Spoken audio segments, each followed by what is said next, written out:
하나님 말씀 열왕기하 17장 1절부터 23절까지의 말씀입니다. 오늘 이 17장은 북이스라엘의 마지막 순간을 그리고 있습니다. 이제 북이스라엘이라고 하는 나라가 역사에서 사라지는 순간을 소개하고 있습니다. 북이스라엘의 마지막 왕, 그는 누구입니까? 호세아입니다. 호세아는 마지막 왕이었지만 그래도 그 앞에 있었던 선대 왕들의 잘못을 되풀이하지 않으려고 애썼던 왕으로 이렇게 소개되고 있습니다. 1절을 한번 우리 같이 1절 2절 같이 읽어보겠습니다. 유다의 왕 아하스 제12년에 엘라의 아들 호세아가 사마리아에서 이스라엘 왕이 되어 9년간 다스리며 여호와께서 보시기에 악을 행하였으나 다만 그전 이스라엘 여러 왕들과 같이 하지는 아니하였더라. 아멘. 아멘. 그래서 북이스라엘의 왕들에게 계속 나왔던 지적은 뭡니까? 여로보암의 죄를 떠나지 못했다라고 하는 말을 계속 들었죠. 그리고 그 여로보암의 죄라고 하는 것은 예루살렘으로 가서 예배하지 않고 북이스라엘에 금송아지를 만들어 놓고 제사하게 했던 그 종교 정책을 의미하죠. 그런데 호세아는 선대 왕들의 그 죄를 반복하지 않았다라고 하는 그런 대목이 나오고 있습니다. 근데 안타까운 것은 호세아가 이렇게 노력했지만 때는 너무 늦었습니다. 호세아가 아무리 신앙적으로 다시 시작하려고 해도 나라 전체가 이미 우상으로 가득하고 또 백성들은 이미 하나님을 저버린 상태이기 때문에 왕 한 사람이 제도적으로 정치적으로 아무리 노력해도 이 파멸로 치닫는 이 흐름을 막을 수가 없었던 것이죠. 더구나 주변국들도 가만 내버려 두지 않습니다. 선대 왕들이 계속해서 아수르에게 조공을 바쳐왔기 때문에 여기서 자칫 잘못해서 다른 외교 정책을 펼치면 대단히 위험해질 수 있죠. 그런데 호세아는 종교적으로 신앙적으로도 선대 왕들을 따르지 않았고 또 정치 외교적으로도 아수르에게 계속 그렇게 조공을 바치는 그런 외교 정책을 행하지 않습니다. 그렇게 되면 뭔가 좀 더 좋아져야 되는데 오히려 그 호세아의 정치 외교 정책으로 인해서 나라가 결국 파멸로 치닫는 결정적인 계기가 되고 있습니다. 우리 3절부터 6절까지 호세아가 펼쳤던 외교 정책을 한번 같이 읽어보겠습니다. 아수르의 왕 살만 에셀이 올라오니 호세아가 그에게 종이 되어 조공을 드리더니 그가 애굽의 왕 소에게 사자들을 보내고 해마다 하던 대로 아수르 왕에게 조공을 드리지 아니하매 아수르 왕이 호세아가 배반함을 보고 그를 오게 감금하여 두고 아수르 왕이 올라와 그 온 땅에 두루 다니고 사마리아로 올라와 그곳을 3년간 애워쌌더라. 호세아 제9년에 아수르 왕이 사마리아를 점령하고 이스라엘 사람을 사로잡아 아수르로 끌어가가 고산강가에 있는 할라와 하볼과 메대 사람의 여러 고을에 두었더라. 아멘. 자, 이 말은 뭡니까? 아수르에게 계속 조공을 바쳤는데 이 호세아는 어떻게 했냐면 애굽에 이게 가까이 가는 거예요. 그래서 애굽의 왕, 이름이 좀 이상하지만 소라고 하는 애굽의 왕에게 사자를 보내다가 그것이 발각되니까 아수르 왕이 그것을 명분 삼아서 호세아 왕을 오게 가두는 일이 일어났고 이 일로 시작을 해서 결국은 아수르가 북이스라엘을 침공하는 명분을 주게 되고 그리고 나라가 완전히 멸망하는 그런 계기가 됐다라고 하는 거예요. 여러분, 호세아 개인이 아무리 지금 돌이키려고 몸부림을 쳐도 이 거대한 역사의 물줄기, 이 국가의 운명을 바꿀 수가 없었어요. 결국 오히려 호세아 그 한 사람이 새롭게 뭔가를 시도하려고 했다가 오히려 파국의 속도만 높였고 적에게 명분만 주게 되고 마지막 왕이라고 하는 수치를 당하게 되었어요. 여러분, 우리나라 역사에도 각 나라마다 마지막 왕이 있죠. 여러분 기억하십니까? 백제의 마지막 왕은 누굽니까? 우리가 알고 있는 의저왕이죠. 신라는 경순왕, 그리고 고구려는 보장왕, 조선은 순종, 이런 왕들이 그 나라의 마지막 왕들이죠. 그리고 이 마지막 왕들은 역사적으로 매우 비극적인 그런 일생을 맞았습니다. 저는 오늘 이 북이스라엘의 마지막 왕 호세아를 우리가 묵상하면서 여러분, 어디에서나 무엇이든 누구나 항상 마지막은 있는 법 아니겠습니까? 역사에도 마지막이 있고 또 기업들도 사실은 100년을 못 간다고 그러죠. 평균적으로 기업도 마지막이 있고 가문도 비극적인 마지막에 있는 그런 가문들도 있고 또 관계도 마지막으로 헤어지고 관계가 끝나는 순간이 있고 또 우리 개인에게도 마지막 순간이 존재하죠. 그래서 사실 우리 기독교 역사가는 인생은 처음이 있으면 반드시 마지막이 있다라고 하는 거죠. 불교는 좀 다르죠. 불교는 마지막은 없고 돌고 돈다 이렇게 말하지만 우리 기독교는 처음이 있으면 마지막이 있다라고 하는 것이 우리 기독교의 시간 이해고 역사관입니다. 최근에 우리 지구의 종말을 이야기를 많이 하기 시작했습니다. 그 전까지는 지구의 종말하면 뭐 어떤 광신도들이나 어떤 종교적인 그러한 의미의 그런 종말을 많이 이해했고 그래서 많은 사람들이 그런 어떤 그런 종교적인 종말을 이야기하면 허구라고 생각하고 비웃었어요. 근데 오늘날 무신론자들도 과학자들도 인본주의자들도 철학자들도 이 지구의 종말이 현실이라는 것을 인정하고 있죠. 정말 이 상황에서 여기서 인간이 획기적으로 완전히 바꾸지 않는다면 돌이킬 수 없는 이 북이스라엘을 아무리 호세아가 돌이키려고 했지만 돌이킬 수 없었던 것처럼 비극적인 사태가 도래할 수 있다라고 하는 거죠. 그런데 아직 우리는 돌아가지 않고 있어요. 못하고 있어요.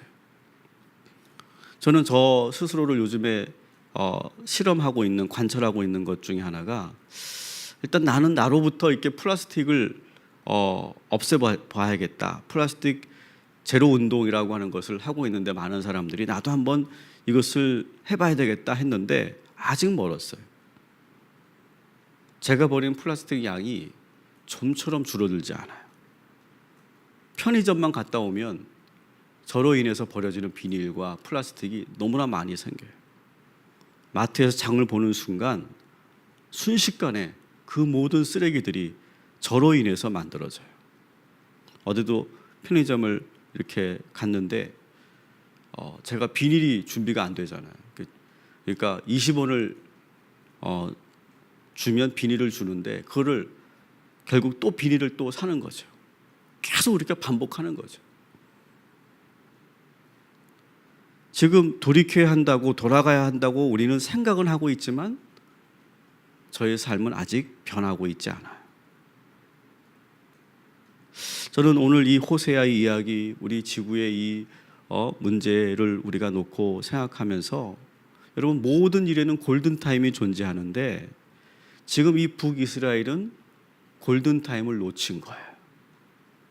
여러분 골든타임이 넘어가면 더 이상 손을 쓰려고 해도 손 쓸 수가 없는 거예요. 어쩌면 우리 인류는 지구를 다시 살릴 골든타임을 많이 아마 지나쳤는지 모릅니다.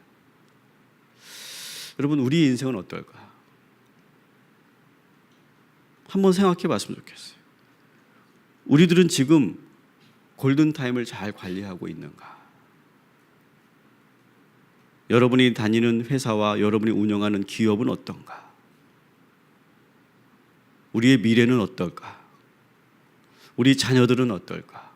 우리들의 건강은 어떨까? 오늘날 우리 한국 교회는 골든타임을 지금 잘 대비하고 있는가? 많은 신학자들과 많은 미래학자들은 한국 교회는 지금 골든타임을 관리하지 못하고 있다, 이렇게 평가하고 있습니다. 안타까운 것은 어떤 사람들은 그런 골든타임이 자기의 인생에 있는지조차도 모르는 사람들도 있어요. 지금이 위기인지, 지금이 이 순간이 얼마나 귀하고 소중한 순간인지를 모르는 사람들도 있더라고 하는 거예요. 알아도 우리가 대비하기 어려운 것이 우리의 삶인데 아무것도 모르고 나서 결국 나중에 크게 후회하는 사람들이 많이 있다는 거예요. 저는 오늘 이 북이스라엘이 이렇게 파국으로 치닫는 이 순간을 보면서 우리 각자에게 주어진 이 골든타임을 놓치지 않고, 그리고 그것을 알아차리고 그걸 신속하게 대처할 수 있는 그런 저와 여러분이 되기를 주님의 이름으로 축원합니다. 오늘 여러분이 기도하실 때 그런 기도했으면 좋겠어요. 하나님, 어차피 우리들에게는 마지막이 존재합니다. 근데 그 마지막 존재하는 그 순간에 우리에게 주어진 골든타임을 잘 우리가 이겨나가면 더 연장할 수 있고 위기를 돌파할 수 있는 그런 방법이 우리에게 분명히 있을 텐데, 그 골든타임을 놓치지 않도록 주님 인도하여 주옵소서. 호세아처럼 때늦게 그렇게 아무리 돌이키려 노력해도 결코 돌이킬 수 없는 그런 안타까운 순간을 우리가 맞이하지 않도록 우리의 인생을 지켜주시고 도와주시옵소서. 우리 자녀들을 지켜주옵소서. 우리 가정을 지켜주옵소서. 우리의 기업을 지켜주옵소서. 우리 한국교회를 지켜주옵소서. 그렇게 여러분 기도해 주시기를 주님의 이름으로 축원합니다. 7절부터 23절은 북이스라엘이 왜 이렇게 망하게 되었는지, 그 북이스라엘의 죄에 대해서, 죄목에 대해서 조목조목 기록하고 있는 그런 책입니다. 아마 저는 이 7절부터 23절까지를 읽으면서 그런 생각이 들었어요. 아마 우리가 죽어서 하늘나라 갈 때 마지막 그 심판 때에서 아마 우리들의 죄가 이렇게 낱낱이 기록되지 않을까. 아마 하나도 사라지지 않고 다 기록되어 있을 거예요. 오늘 이 북이스라엘이 왜 멸망했는지를 우리가 다시 한번 돌아보고 우리가 무엇을 조심해야 되는지를 우리가 보면 좋겠는데, 가장 첫 번째 결정적인 죄는 무엇입니까? 하나님의 10계명 중에 제1계명을 지키지 않은 것이 가장 근본적인 그런 죄죠. 우리는 새벽에 아주 오랜 시간 동안 신명기 말씀을 우리가 묵상했던 것을 여러분 기억하시죠? 근데 여러분, 신명기 말씀 묵상하면서 느꼈던 건 뭡니까? 계속해서 반복하고 또 반복하고 지겨울 정도로 계속 말하고 있는 것이 있었어요. 그게 뭡니까? 오직 하나님만 섬겨라. 그 말을 그 긴 신명기 장을 통해서 말하고 또 말하고 또 말하고 또 말하고 계속 반복해서 말했어요. 그런데 결국 어떻습니까? 이스라엘은 그 1계명을 지키지 못했어요. 그것이 가장 근본적인 죄죠. 우리 7절부터 8절까지 같이 한번 읽겠습니다. 이 일은 이스라엘 자손이 자기를 애굽 땅에서 인도하여 내사 애굽의 왕 바로의 손에서 벗어나게 하신 그 하나님 여호와께 죄를 범하고 또 다른 신들을 경외하며 여호와께서 이스라엘 자손 앞에서 쫓아내신 이방 사람의 규례와 이스라엘 여러 왕이 세운 율례를 행하였음이라. 아멘. 여러분, 이 판결문은 우리들에게도 적용되는 판결문입니다. 여러분, 오직 하나님만 섬기겠다고 그렇게 오늘 결단하시고 오직 하나님만 바라보는 저와 여러분이 되기를 주님의 이름으로 축원합니다. 이 열왕기하 17장에서는 또 두 번째 이스라엘 백성들이 지은 죄가 나오는데 9절을 한번 같이 보겠습니다.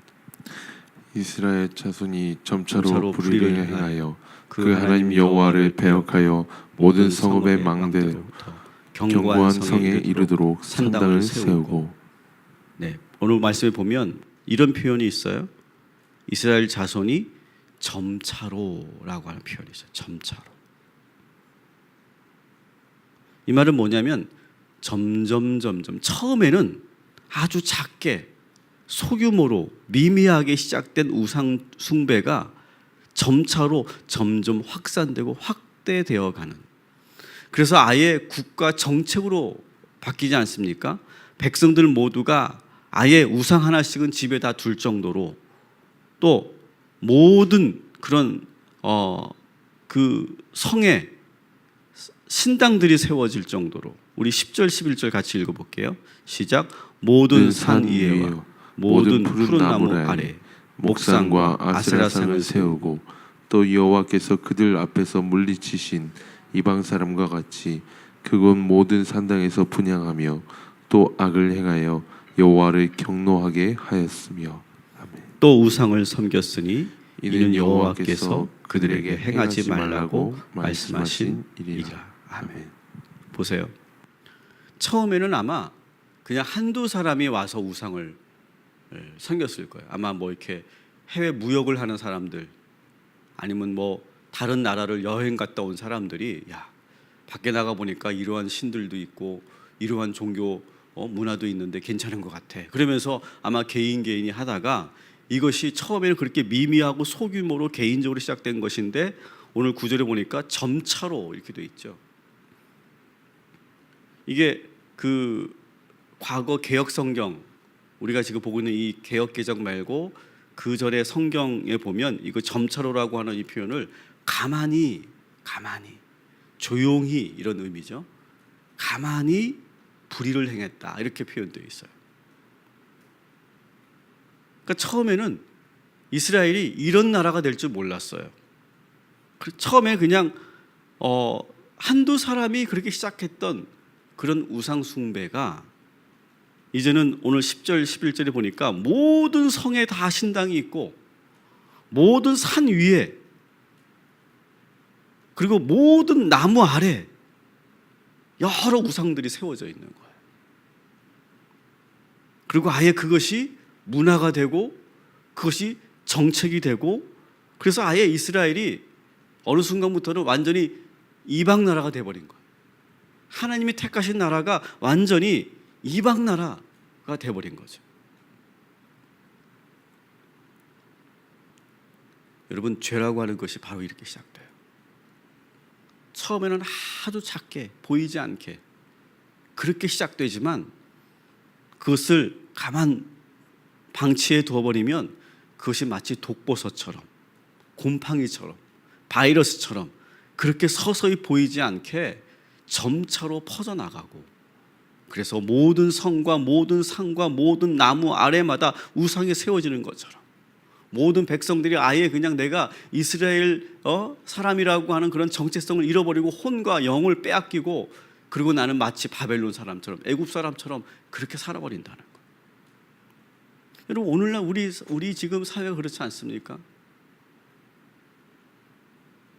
여러분, 서서히 은밀하게 보이지 않지만 아주 급속도로 퍼져나가고 있는 이러한 우상의 죄를 오늘 우리가 기도하며 영적으로 그것을 끌어내시고, 그리고 새롭게 우리 가정과 교회를 지켜가는 저와 여러분이 되기를 주님의 이름으로 축원합니다. 그래서 여러분, 이 점차로, 이 단어를 여러분 두려워하셔야 돼요. 점차로.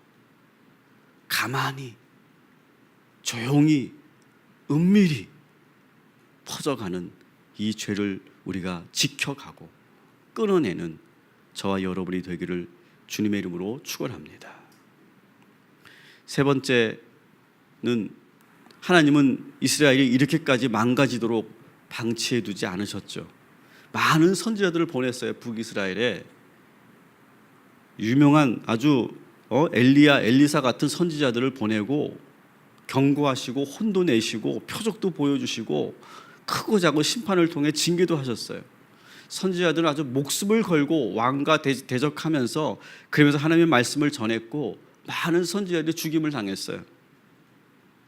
13절 14절 같이 읽어볼게요. 시작. 여호와께서 각 선지자와 각 선견자를 통하여 이스라엘과 유다에게 지정하여 이르시기를 너희는 돌이켜 너희 악한 길에서 떠나 나의 명령과 율례를 지키되 내가 너희 조상들에게 명령하고 또 내 종 선지자들을 통하여 너희에게 전한 모든 율법대로 행하라 하셨으나 그들이 듣지 아니하고 그들의 목을 곧게 하기를 그들의 하나님 여호와를 믿지 아니하던 그들 조상들의 목 같이 하여. 아멘. 하나님은 계속해서 보내주셨어요, 선지자들을. 그런데 정신을 차리지 못하는 거예요. 우리는 이렇게 생각해요. 불행이 갑자기 찾아온다고 생각해요. 갑자기 왜 일이 일어났냐고 생각해요. 그런데 여러분, 돌이켜보면 반드시 그 불행이 갑자기 찾아온 것이 아니라 그 전에 많은 신호가 있었고 많은 사인들이 있었어요. 지금도 하나님은 계속해서 우리들에게 노란불을 키시면서 멈추라고 지금 경고하고 계세요. 지금도 경고등을 켜면서 속도를 줄여야 한다, 그렇게 말씀하고 계세요. 사람들을 통해서 지금 너 지금 정신 차리지 않으면 안 돼 라고 지금 외치고 계세요. 그리고 여러 상황으로 하나님께서 우리가 불행으로 치닫지 않도록 계속 붙잡고 계세요. 우리가 그걸 몰라서 그렇지. 근데 마음이 강팍해지면요, 그게 보이지 않고 들리지 않아요. 이스라엘이 지금 그런 거예요. 여러분, 오늘도 하나님께서는 우리들에게 말씀하실 거예요. 여러 상황으로 말씀하실 거예요. 여러분 잘 들으시고, 들었으면 순종하고 멈추시고 끊으시고 정리하시고 그리고 완전히 벗어나시기를. 그래서 우리가 그 미리 말씀하셨던 그 모든 불행을 우리가 잘 이겨가는 저와 여러분이 되기를 주님의 이름으로 축원합니다. 기도하겠습니다. 호세아 한 사람으로는 이 북이스라엘의 이 멸망을 막아낼 수가 없었습니다. 이미 골든타임이 지나가 버렸기 때문에 그렇습니다. 하나님, 우리 인생에도 아주 중요한 순간들이 있을 겁니다. 그 순간들을 우리가 놓치지 않는 영적인 예민함과 그리고 깨어있음을 우리에게 허락하여 주시옵소서. 아직 우리들에게는 기회가 있음을 믿습니다. 아직 우리들에게는 이제 희망이 있음을 믿습니다. 우리가 더욱더 깨어서 기도하게 하여 주옵시고 영적으로 우리가 더 이제 서 있는, 기도로 우리가 무장하는 우리 동탄 꿈의 교회 성도들 되게 하여 주시옵소서. 이스라엘의 북이스라엘의 죄가 낱낱이 오늘 말씀처럼 기록되듯이 우리들의 죄도 하늘나라에 다 기록되어 있을 텐데, 하나님, 오늘도 우리가 더 경건하게, 더 조심하게, 우리가 더 죄짓지 않는 삶을 살도록 지켜주시고 주님 도와주시옵소서. 우리들에게 많은 선지자들을 보내주시고 많은 사람들을 보내주시고 많은 여건과 환경을 통해 말씀하실 텐데 주님 듣게 하여 주옵시고 우리가 더욱더 하나님 앞에 이제 경건한 사람들 되게 하여 주옵시고, 그리고 우리의 보이지 않는 그 미미한 것들을 가볍게 소홀히 여기지 않도록 주여 인도하여 주시옵소서. 우리 지구를 위해서 기도합니다. 많은 전문가들은 골든타임을 상당히 많이 넘어갔다고 그렇게 절망적인 전망을 하고 있습니다. 그러나 우리의 삶은 아직 아무것도 변하지 않고 있습니다. 하나님, 우리가 하나님이 아름답게 만드신 이 지구를 잘 보존하라고 우리에게 주신 그 사명을 우리가 놓치지 않고 감당할 수 있도록 인도하여 주옵시고, 이것은 우리 개인이 노력한다고 되는 것이 아니라 우리 모든 인류가 함께 노력해야 되는 것임을 우리가 알게 하셔서 우리 모든 하나님의 백성들이 깨어서 우리가 돌이킬 수 있도록, 회복할 수 있도록 지혜를 주시고 결단을 주시고 새로운 삶을 허락하여 주시옵소서. 오늘도 우리 희강이와 다은이를 위해서 기도합니다. 하나님께서 눈동자같이 지켜주시고 주님께서 동행하여 주셔서 모든 치료의 과정들을 이기게 하여 주옵시고 놀라운 기적을 우리 다은이에게 허락하여 주시옵소서. 우리 모든 동탄 꿈에게 성도들, 이제 이 무더운 여름을 잘 이기게 하신 것 감사합니다. 이제 서서히 시원한 바람이 불어오는 계절이 돌아옵니다. 우리 성도들 다시 한번 심기일전하게 하시고 집중하게 하셔서 이제 하나님께서 예비하신 큰 축복의 추수를 맞이할 수 있도록 주님 인도하여 주옵시고 끝까지 충성을 다하고 열심을 다하는 우리 동탄 꿈의 교회 성도들, 또 이 말씀을 듣는 모든 성도들 되게 하여 주시옵소서. 예수님의 이름으로 기도하옵나이다. 아멘.